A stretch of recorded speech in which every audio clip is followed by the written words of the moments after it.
우리의 힘과 능력의 근원이 되시는 하나님의 은혜와 사랑이 이 시간 말씀을 통해 하나님을 찾고 구하시는 성도님들에게 함께 하시기를 간절히 소망합니다. 오늘 본문 말씀은 출애굽기 8장 16절부터 24절까지입니다. 두 번째 재앙인 개구리 재앙이 지나갔습니다. 숨을 쉬기 힘들 정도로 온통 개구리로 뒤덮인 상황에 직면한 바로는 하나님이 개구리를 없애주시면 이스라엘 백성들을 애굽에서 내보내겠다고 해놓고는 정작 하나님이 부탁을 들어주시니까 자신의 완악한 마음을 드러내서 약속을 지키지 않았죠. 그래서 하나님은 다시 애굽 땅에 재앙을 내리셨습니다. 이 세 번째 재앙이 먼저 두 재앙들과 다른 점이 있다면 앞선 두 재앙에서는 하나님께서 미리 예고와 경고의 말씀을 하셨지만 이번에는 어떠한 경고의 말씀도 없이 바로 재앙을 내리셨다는 것입니다. 하나님이 내리신 재앙을 따라하는 요술사들의 모습을 보고는 바로가 이 재앙들이 주는 심각함과 위기를 뼈저리게 느끼지 못했기 때문이죠. 자신들도 그 정도의 능력은 있다고 생각하니 굳이 모세가 말하는 하나님의 말씀에 순종할 필요가 없다고 여겼던 것입니다. 이제 하나님은 모세를 통하여 아론에게 지팡이로 땅에 티끌을 치라고 하셨습니다. 그리고 이 티끌이 이로 변해서 사람과 가축에게 올라와서 괴롭게 만들었죠. 이를 보고 있던 바로의 요술사들이 또 따라하려고 시도했습니다. 그런데 이번에는 따라할 수 없었습니다. 그리고 나선 이 요술사들이 이렇게 바로에게 고백했습니다. 이는 하나님의 권능입니다. 이 말은 요술사들이 우리가 지금 알고 있는 것처럼 이스라엘의 유일하신 하나님을 알고 하는 말이라고 볼 수는 없습니다. 그렇지만 자신들이 가진 능력과 지식과 술수와 기술과 그 어떤 것으로도 흉내내거나 따라할 수 없음을 보았을 때 모세가 말하는 하나님이라는 분이 자신들이 할 수 없는 그 무엇인가를 하실 수 있는 어떤 초월적인 존재로 분명히 존재하는 분이라는 것을 인정하는 것으로 볼 수 있습니다. 바로의 요술사들은 이전에 두 번에 걸친 하나님의 재앙을 자신들이 따라할 수 있었을 때는 모세가 말하는 하나님이라는 분의 존재를 인정할 수 없었습니다. 그 정도는 자신들도 할 수 있었기 때문입니다. 그런데 더 이상 따라하고 흉내낼 수 없는 어떤 일을 만나고 나니까 자신들보다 더 위대하고 더 능력이 있고 인간의 세상을 초월하는 분이 계시다는 사실을 인정할 수밖에 없었던 것입니다. 이 요술사들의 모습 속에서 우리들의 모습을 보게 되죠. 저는 지금 믿지 않는 사람들을 말하려는 것이 아닙니다. 믿음이 있다고 하는 사람들, 스스로를 크리스찬이라고 말하는 사람들의 모습을 이야기하는 것입니다.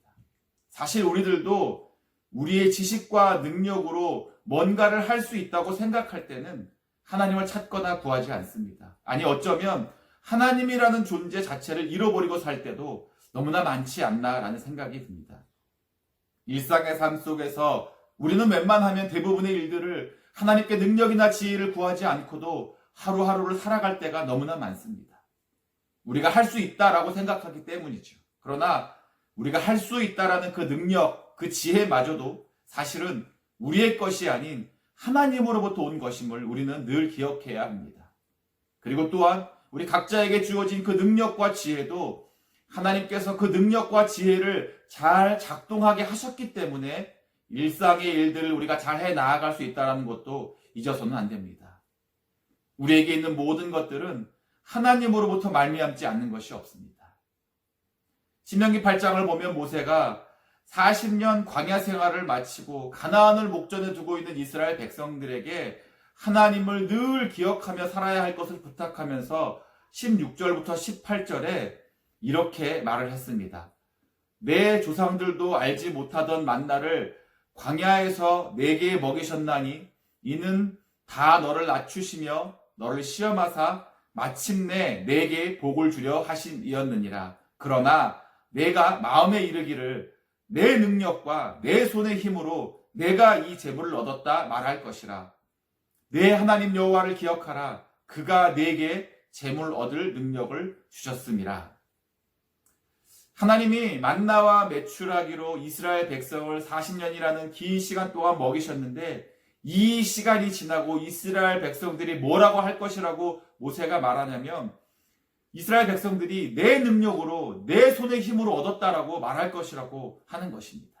그래서 모세는 이스라엘 백성들에게 재물을 얻게 하는 능력도 하나님이 주신 것이다 라고 알려주고 있는 것이죠. 그러니까 늘 하나님을 기억하라고 부탁했던 것입니다. 우리는 우리의 삶에서 늘 하나님을 기억해야 합니다. 그것은 단지 우리의 머릿속에 잠깐 떠올려 보는 것을 말하는 것이 아닙니다.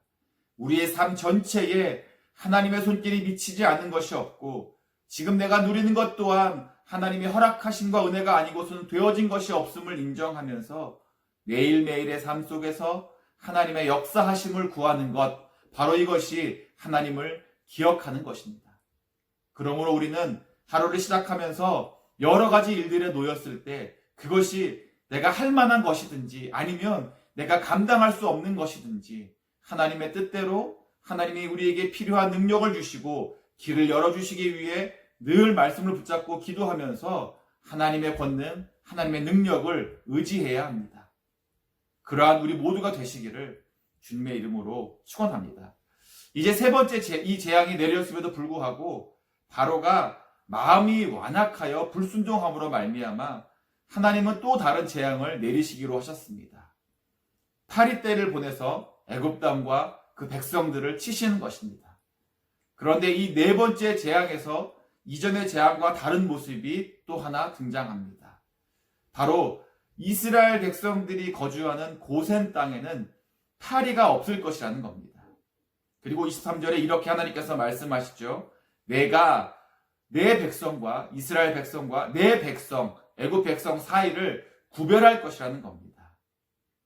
하나님께서 이스라엘 백성과 애굽의 백성을 구별하신다는 것은 하나님께 속한 자가 누구인지 분명히 알게 하시겠다라는 것입니다. 복음서에는 스스로를 구별된 자라 부르던 사람들이 등장하죠. 바로 바리새인들입니다. 바리새란 명칭은 구별되다 또는 몸으로부터 분리되다라는 히브리어에서 유래된 단어입니다. 바리새인들은 자신들이 철저하게 하나님의 말씀을 따라 살아가면서 그렇지 않은 세상의 사람들과는 구별된다라는 의미에서 한 무리, 한 종파를 이룬 사람들입니다. 그러나 예수님께서 이 땅에 오셨을 때 하나님은 스스로 구별된 자들이라고 부르던 사람들을 어떻게 대하셨습니까? 외식하는 자들이라고 하셨습니다. 또 마태복음 23장을 보면 뱀들아, 독사의 새끼들아 라고 부르면서 책망하셨지요. 왜 그러셨습니까? 율법을 준수해야 함을 소리 높여 외치면서 실상은 위선자들이었기 때문이었습니다. 외적으로는 경건의 모습은 있었는지 몰라도 그 속에는 교만과 탐욕과 방탕으로 가득 차 있었기 때문이었죠. 하나님께서 이스라엘 백성과 애굽의 백성을 구별하신 것은 그저 빨간색과 파란색을 우리가 구분하듯이 하시려고 한 것이 아닙니다. 하나님께 속한 백성이 누구인가, 그리고 그 백성이 무엇을 위해 하나님께 속하였는가를 알게 하시려고 하신 것입니다. 그리스도인의 구별됨은 내가 나를 크리스찬이라고 부르기 때문에 이루어진 것이 아닙니다. 세상 속에서 세상의 질서와 가치와 풍조를 따르지 아니하고 하나님을 섬기며 하나님의 말씀을 따르는 백성이 되게 하고자 구별하신 것입니다. 구별된 자들이라 여긴 바리새인들이 예수님의 책망을 받을 수밖에 없었던 것은 종교의 옷을 입고 세상 사람들보다 더 악한 인생을 살아가고 있었기 때문입니다. 스스로 말씀을 따른다고 하고는 자기들의 살 길을 도모하고자 거짓을 일삼고 다른 사람의 것들을 가로채며 다른 사람의 약점을 이용하고 과정을 중시하기보다는 결과를 쫓으면서 권력과 물질의 최고의 가치를 두어서 이것을 이루기 위해 불법을 일삼는 것을 대수롭지 않게 여겼기 때문입니다. 오늘 우리의 모습은 어떻습니까? 하나님께 속하였다고 구별된 주님의 자녀가 되었다고 고백하는 우리의 삶의 자리에는 혹시 바리새인들과 같은 모습이 없는지 돌아보기를 소망합니다. 우리의 인생이 하나님의 권능으로 이루어졌음을 인정하면서 늘 하나님을 의지하고 그래서 그 말씀을 붙잡고 그 말씀을 듣고 순종하는 것, 그것이 바로 구별된 하나님의 백성으로서의 다른 모습임을 깨닫고 오늘 하루도 부끄러움이 없는 하나님의 백성의 삶을 살아내시는 우리 모두가 되시기를 주님의 이름으로 축원합니다.